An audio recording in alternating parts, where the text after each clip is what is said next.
Muito bem, amigos, de volta ao curso Fé, módulo 1, estamos na determinação e hoje nós estamos na 35ª lição, cujo título é As Tentações. E nós estamos aprendendo bastante, né, sobre esse modo que o inimigo usa de nos tirar da presença de Deus. Nós já vimos que vários homens de Deus, como Davi, tiveram problemas sérios porque assumiram a tentação. Uma coisa precisa deixar-se bem clara: a tentação, ela não é pecado. Se você está sendo tentado, você não tem pecado. Agora, quando você assume a tentação, aí sim é que é o pecado. A tentação Deus permite para ver se nós realmente amamos Ele. O Senhor Deus permite para que nós mostremos ao diabo que somos de Deus e que não vamos abrir mão da nossa posição.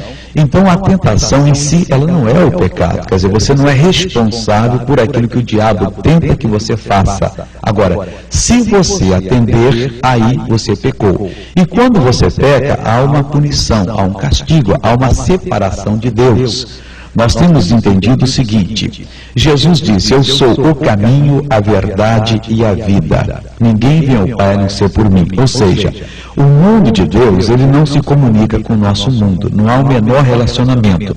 Para que haja um relacionamento de nós chegarmos ao mundo de Deus, ou Deus chegar a nós, é preciso que haja a palavra de Deus. Ela é o único elo de ligação. Agora, e o mundo do diabo? Também ele é espiritual. Ele tem relacionamento com o nosso mundo? Não. Ele não tem condição de entrar em nosso mundo, e nem nós de chegar no mundo dele, a não ser através de uma ponte. Existe um caminho que leva a Deus, existe um caminho que leva ao diabo. O caminho de Deus é a palavra de Deus, e o caminho do diabo é o pecado. Quando a gente assume a tentação, comete o pecado, nós nos abrimos, o diabo entra no nosso mundo. Se nós não pecarmos, ele não pode entrar, então ele tenta. Bom, se assumimos a tentação, pecamos, porque pecar é errar o alvo. Que alvo? O alvo é que nós vivamos e sempre estejamos sobre a palavra de Deus. Está bom, dever, tinha ali, nós nascemos com essa ponte, que era o pecado que Adão fez, essa ligação com o espírito maligno. Mas o que fez Jesus Cristo? Jesus veio ao mundo e tomou o nosso pecado. Jesus veio ao mundo e destruiu aquela ligação com o poder do diabo. Quer dizer, quando se aceita Jesus, nós ficamos inculpáveis, já não há mais ligação nossa com o maligno. É por isso que a Bíblia diz em Colossenses 2,15 que o Senhor Deus nos libertou do império das trevas e nos transportou para o reino de Jesus. Não há a menor condição, como diz a palavra de Deus, aquele que é nascido de Deus, o maligno não lhe toca. Por quê? Porque ele mesmo se guarda. Quer dizer, então, vamos hoje entrar na parte da lição, que é a parte de número 9. Jesus disse assim: orar para não, o título dessa lição é Orar para não entrar em tentação. É a parte número 9. E nós vamos basear o nosso estudo em Lucas 22. Há aqui um grande ensinamento, começa no versículo 39 e vai até o 46. Se diz assim: foi como costumava para o Monte das Oliveiras, e também os seus discípulos o seguiram. E, quando chegou àquele lugar, disse-lhes: orai, para que não entreis em tentação.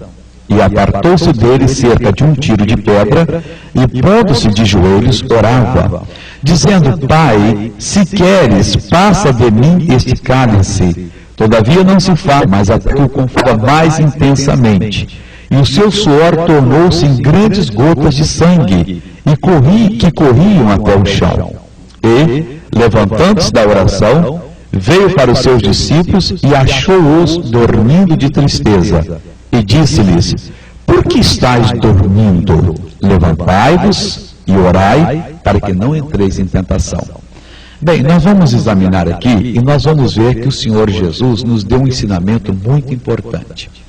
O Senhor Jesus, ele entende o mundo espiritual de uma maneira completa e total, porque o Senhor Jesus, como você deve saber, ele é Deus. Só que ele não veio como Deus, ele veio como homem. Mas ele tinha uma percepção do mundo espiritual que nós não temos. Não temos porque não estamos completamente na palavra de Deus. Quanto mais estivermos na palavra, teremos o mais nós de olhar no mundo de lá. E o Senhor Jesus sabia que estava chegando a hora em que ele seria oferecido no altar da cruz do Calvário. em que o império das trevas ele foi orar, ele foi buscar a Deus. E os seus discípulos seguiram Jesus. Eles não tinham essa percepção do que ia acontecer, eles não entendiam o que aconteceria nas próximas horas, mas eles seguiram Jesus, fizeram uma coisa boa. Mesmo que a gente não entenda muita coisa, só em seguir Jesus já é uma beleza, porque nós já estaremos protegidos, guardados, nós estaremos do lado do nosso Deus. Quando a gente não segue Jesus, nós ficamos parados numa posição que o inimigo pode tocar em nós.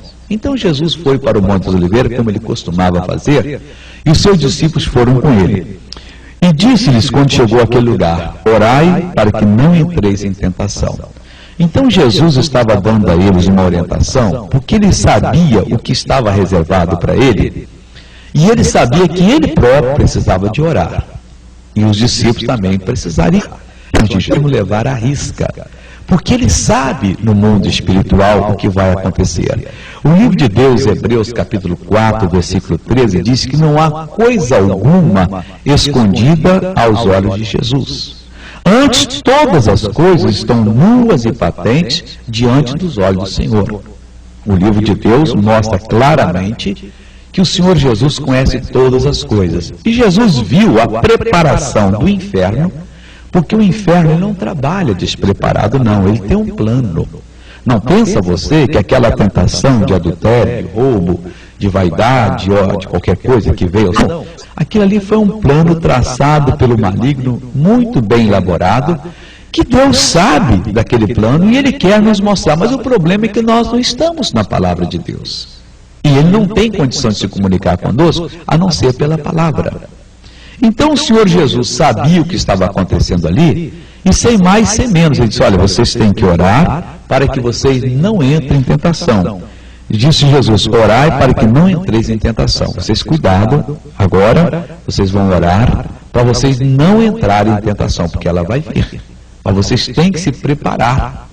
É o que nós devemos fazer, mas só que a gente não faz. E que o que fez o Senhor Jesus? Ele apartou-se dele cerca de um tiro de pedra e, pondo-se de joelhos, orava. O próprio Jesus precisava orar. Ele sabia o que estava vindo, ele conhecia, e ele sabia que não ele poderia se não estivesse em oração. Uma coisa muito séria.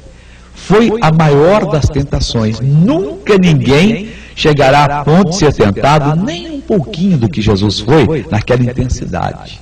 Aquilo ali foi o cúmulo. E o Senhor Jesus sabia que ele, apesar de ser Deus, mas deixou as suas prerrogativas, ele havia se encarnado, ele precisava estar numa comunhão íntima com o Pai. A coisa era séria. Meu irmão, quando o diabo se levanta para destruir uma vida, ele não vem de brincadeira, não. Ele somou, ele calculou, ele fez as contas e viu que com aquele tipo de tentação ele vai vencer aquela pessoa. Coitada da pessoa que não vive aos pés do Senhor. Às vezes nós fazemos um mal muito grande para nós. Vamos dizer, eu sou usado por Deus, faço várias campanhas, Deus abençoa, Deus cura cego, surdo, mudo, aleijado, Deus faz milagres espetaculares, multidões, o povo recebe a palavra, quer dizer, a reunião é um sucesso, quase 100%. Bom, tudo bem. Aí eu chego em casa e vou descansar. Ou encontro com os pastores e vamos comemorar, ficamos naquela base e orar. Depois de um dia estafante de trabalho, lá estava o Senhor buscando, porque Ele não veio como Deus, Ele veio como homem. E Ele sabia a fraqueza do ser humano, mas nós não fazemos isso. Ele tinha um dia uma tarefa muito grande para fazer. Alta madrugada, lá estava o Senhor Jesus orando. E nós não oramos. E aí, às vezes, entre nós um espírito contrário ao Espírito de Deus. Eu sou tal, porque afinal de contas, eu reuni tantas mil pessoas, eu fiz isso, eu fiz aquilo outro, e tranquilamente, venceu o céu. É de Cristo. Nós não vamos elevá-lo e não vamos deixar a queda chegar. Então Jesus subia aquele monte, orava, e ali ele deixou os discípulos, ele estava orando. Ele estava se preparando para aquilo que vinha. E a coisa era séria, meu irmão. E Jesus sabia disso, e ele não parou. Às vezes a pessoa ora e não resolve a sua situação. para mim, esse caso não tem jeito. Não, ele aceitou a conversa do inimigo, não deveria ter aceitado. O Senhor Jesus retirou-se dele um tiro de pedra, pôs-se e ele orava, dizendo: Pai, se queres, passa de mim esse cálice, todavia não faça a minha vontade, mas a tua. O Senhor Jesus sabia a pressão e disse: Pai, se for possível. Quer dizer, o Senhor que tem toda a capacidade. E olha que Jesus é Deus, mas ele jogou a coisa para o Pai e disse: se o Senhor encontrar uma maneira de resgatar o ser humano sem que eu passe por esse vexame, por essa luta, olha, sem que isso aconteça, se for possível, Senhor, mostra para mim, mas se não for, faça a tua vontade. Ali o diabo devia estar tentando já de uma maneira perigosa. Está mostrando a ele que talvez não valesse a pena ele, como Deus, deixar ser pregado na cruz. Afinal de contas, os homens iriam escarnecer dele. Ele sabia de tudo que ia acontecer, a humilhação, e a tentação era forte. Ele disse: Pai, se for possível, mas se não for, não faça a minha vontade, mas a tua. Então eu quero que a tua vontade seja feita. Ele estava se entregando a Deus ali. E apareceu um anjo do céu que o confortava. O anjo foi enviado pelo Pai e devia dizer a ele: depois que passar tudo isso, você vai conseguir isso, você vai conseguir isso, você vai conseguir redimir o ser humano e tal. Confortava Jesus. Mas a coisa era séria. Diz a 4 que orava mais intensamente. Jesus chegou até a ficar em agonia naquela oração. Ele ficou ali numa situação tão séria que o Espírito Santo diz que ele se encontrava em agonia. E quando ele estava agoniado, ele não parou: então Deus, seja feita a tua vontade. Não, ele orava mais intensamente. Quanto mais agonia ele tinha, mais ele orava. Ele queria vencer aquela situação por oração. Nunca entregue os pontos. Nunca deixe de orar.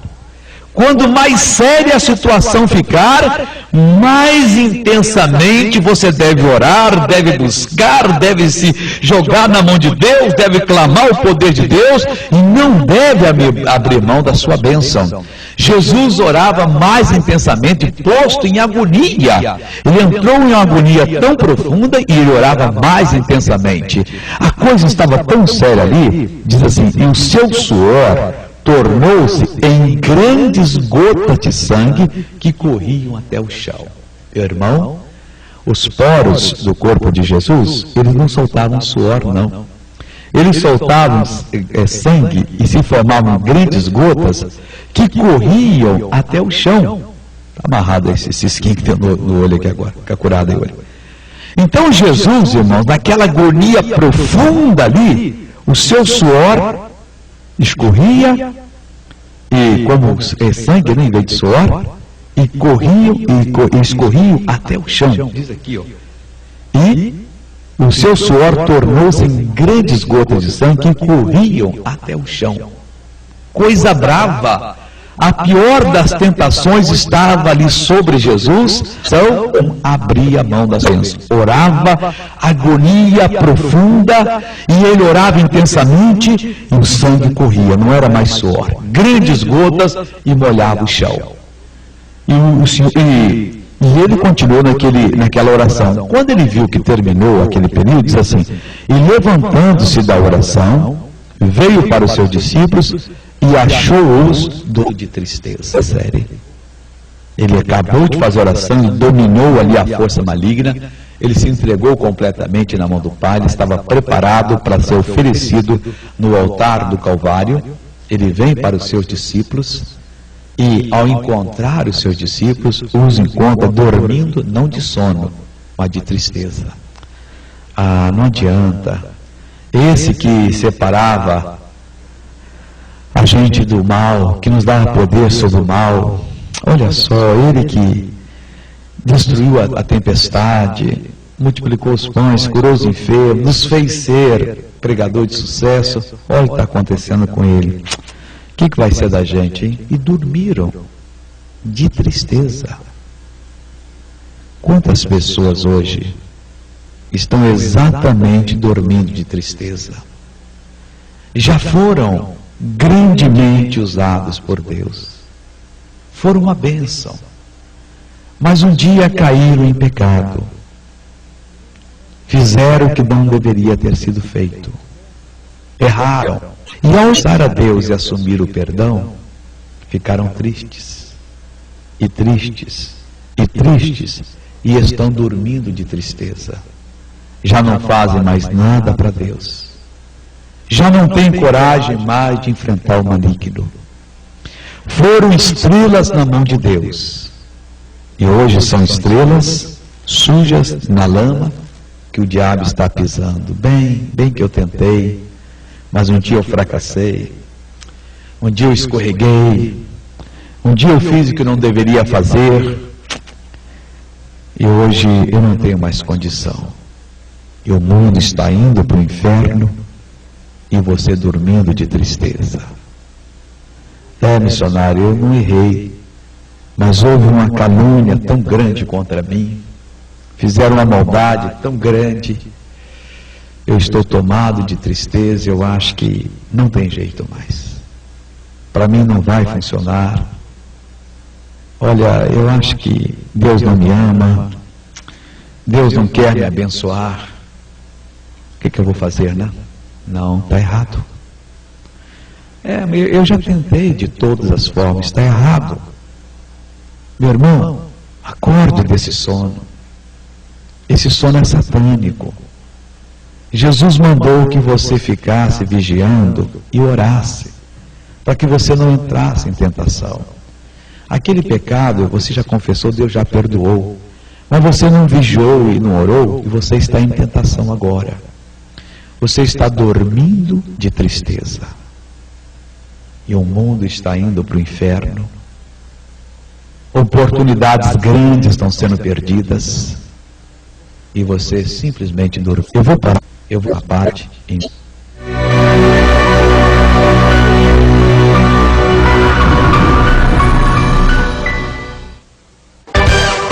Precisamos da sua ajuda para responder a um telespectador.